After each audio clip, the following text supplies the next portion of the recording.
Harry, today's unboxing is a very special unboxing because you are not going to see any actual unboxing. This is Iron Man Epic Collection, the return of... Oh, fuck off. I already ate this and I've not even begun. Shit a brick, that is some dreadful art on the back.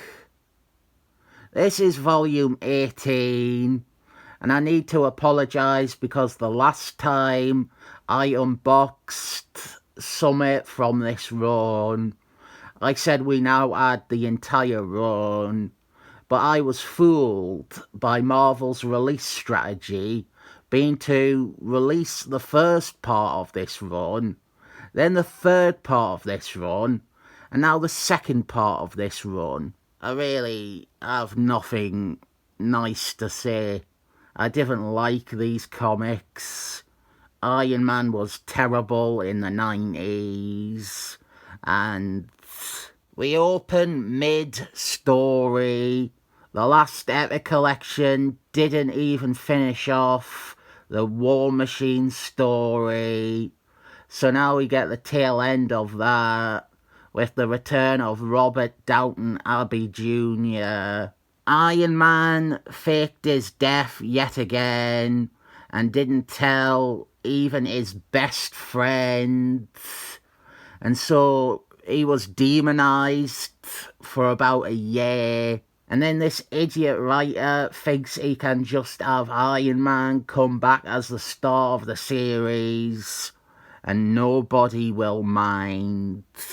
This is the same idiot writer who, a few issues after this volume, has a story where he complains about how miserable comics are in the 90s. He has Iron Man and Captain America complain about how grim and gritty the 90s superheroes are.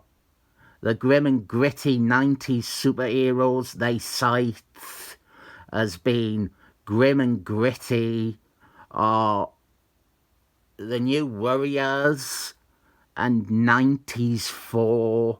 That's the thing with these 90s hating writers. They would have hated the 90s no matter what. The 90s were bad. And so these sorts of writers seem less like what they actually are, which is whinging old men. And I won't bother with the oxymoron that they are writers in the 90s and what they are doing is very much what they supposedly hate.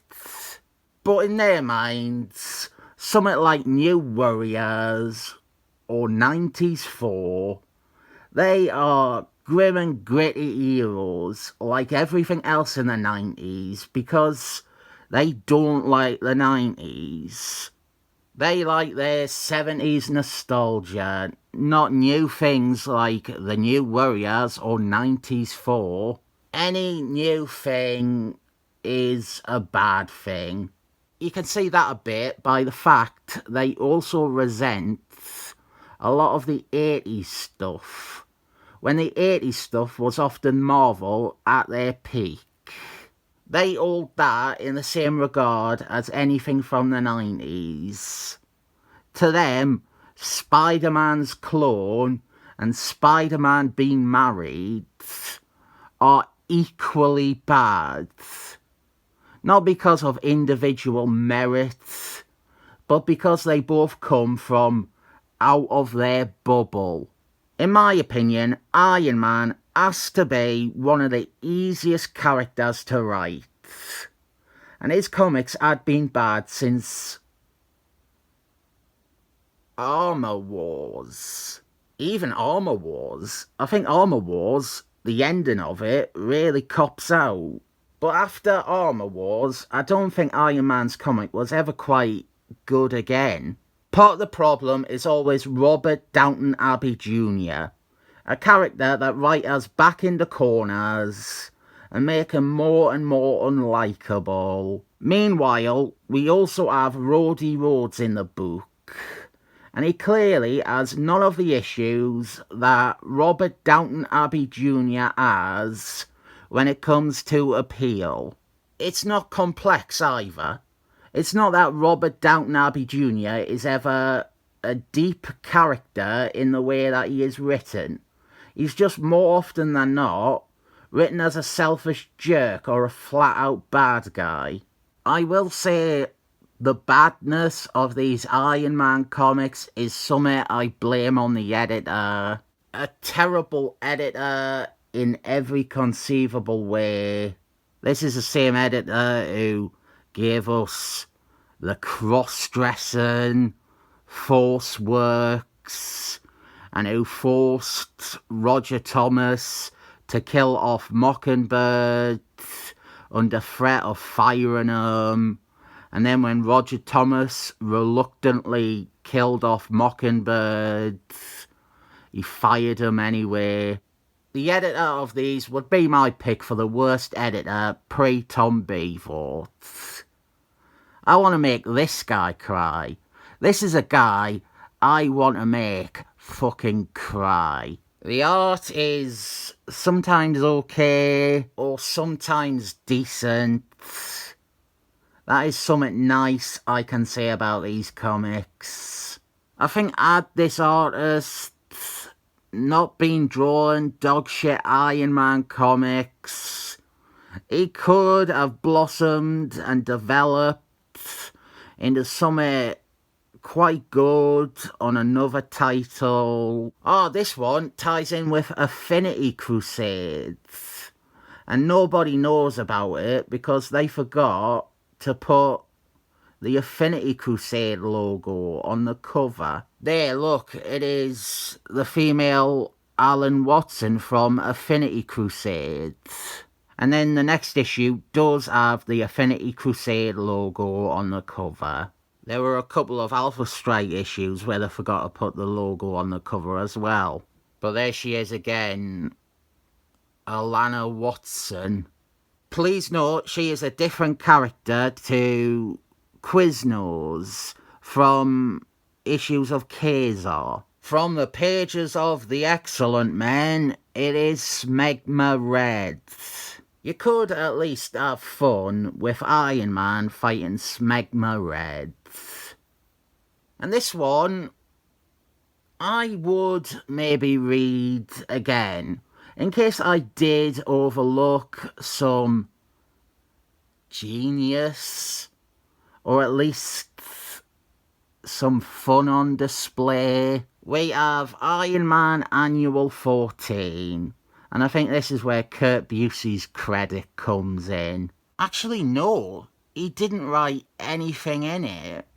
The question now becomes, what did Kurt Busiek write in this epic collection, and how minor is it, even though they slapped his name on the cover?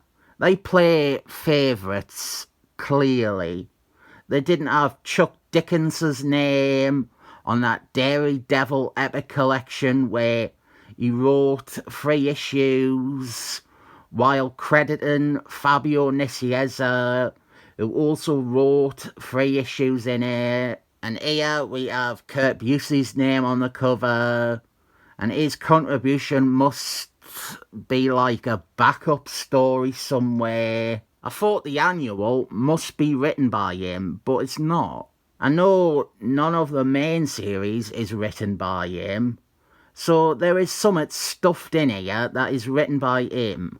And Marvel love him and his ego so much that they felt to put his name on the cover and equate it to the guy who writes almost every issue in here. This annual comes from 1993, so it introduces a new character, and I didn't think that new character ever appeared again. The new character is this bad guy called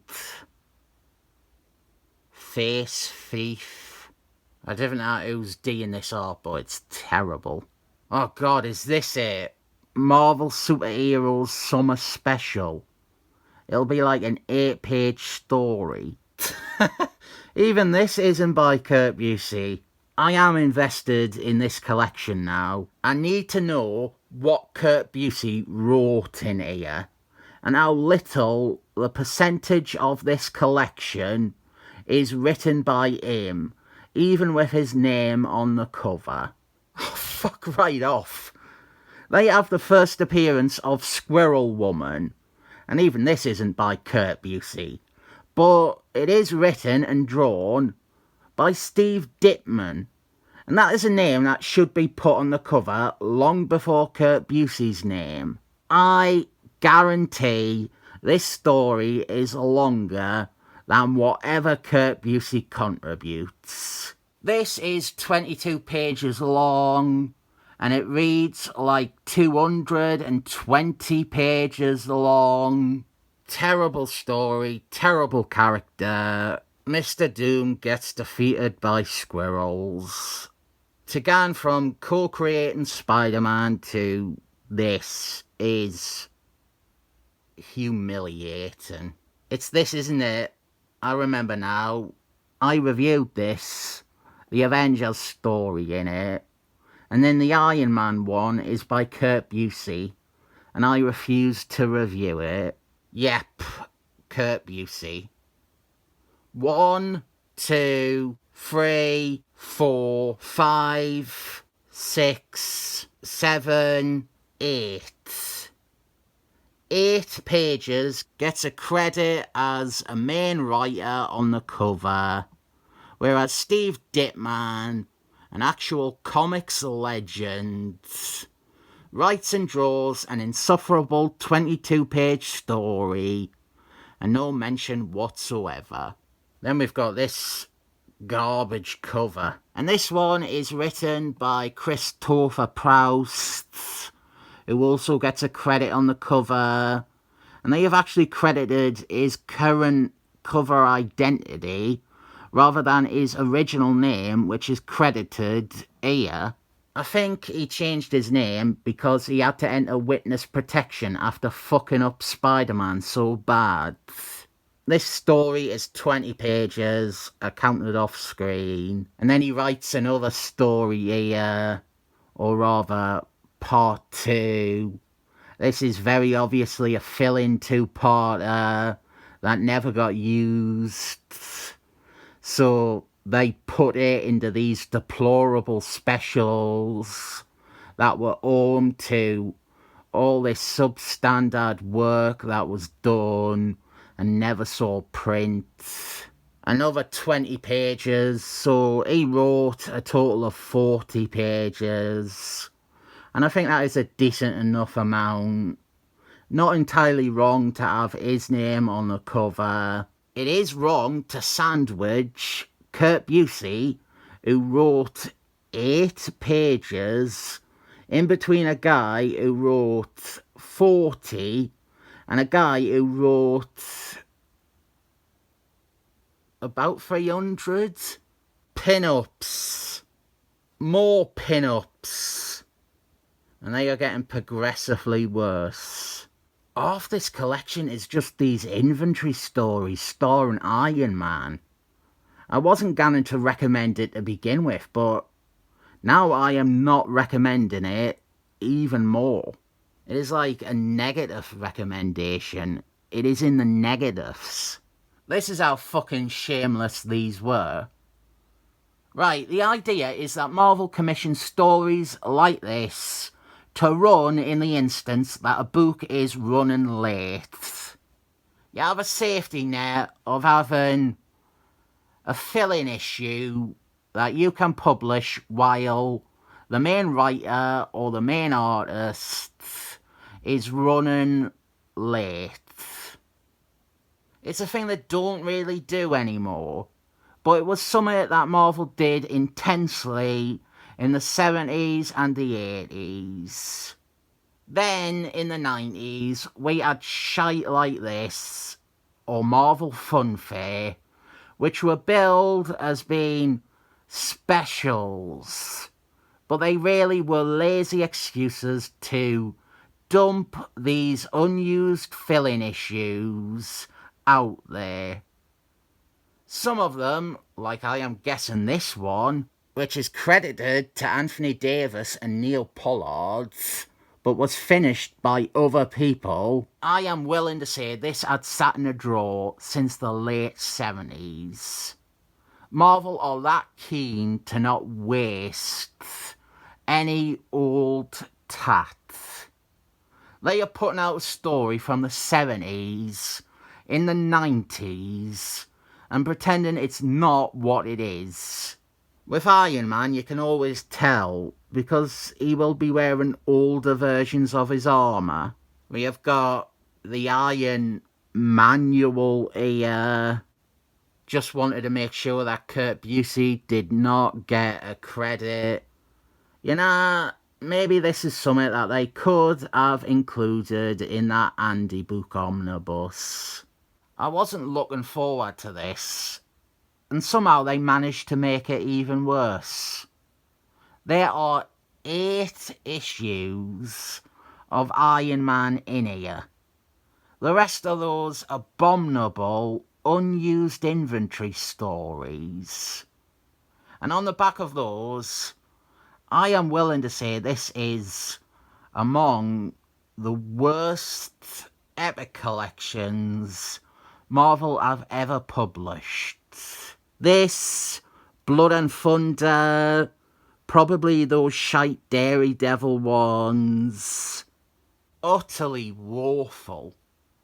I should tear this up on principle. Can I tear this up? Like, fuck, am I strong enough to tear this to pieces? It deserves it, though. Marvel are starting to release epic collections of more recent comics, modern epic collections. And I honestly believe they are doing that to make shit offerings like this seem less noteworthy on the scale of shit. We also soon should be getting a Doctor Strange epic collection written by the man behind Faust, Love of the Damned. And that will be a fucking odd thing to ever release something worse than. I have to rate this 7 thumbs up because it is my shtick, but I really don't want to.